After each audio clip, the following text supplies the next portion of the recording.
মুক্তির প্রথম 7 দিনে 27 কোটি 43 লাখ টাকার টিকিট বিক্রি হয়েছে দেশের শীর্ষ নায়ক শাকিব খান অভিনীত বরবাদ সিনেমায়। প্রযোজনা প্রতিষ্ঠান রিয়েল এনার্জি প্রোডাকশন এক ফেসবুক পোস্টে এমন দাবি করেছে।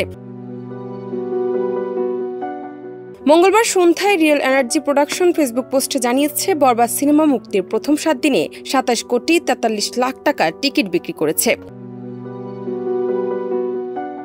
এর আগে 2023 সালের ঈদুল আজহার শাকিব খানের প্রিয়তমা সিনেমায় 1 মাসে 27 কোটি টাকার টিকিট বিক্রি হয়েছে বলে দাবি করেছে। এর ফলে মাত্র 7 দিনেই বরবাদ সেই সাফল্যে পৌঁছে গেল।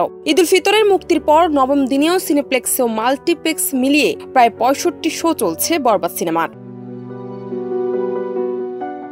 মাল্টিপ্লেক্সের বাইরে দেশের 112টি সিঙ্গেল স্ক্রিনে দেদারসে ব্যবসা করছে এই সিনেমা। হল মালিকরা বলছেন, আগামী কোরবানির ঈদ পর্যন্ত ব্যবসা টানতে পারে বরবাদ।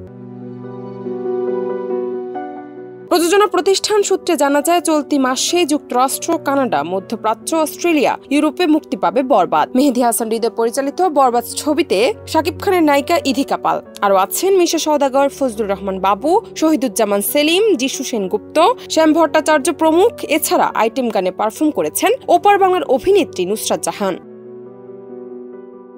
জান্নাত নিপু, দেশ রূপান্তর।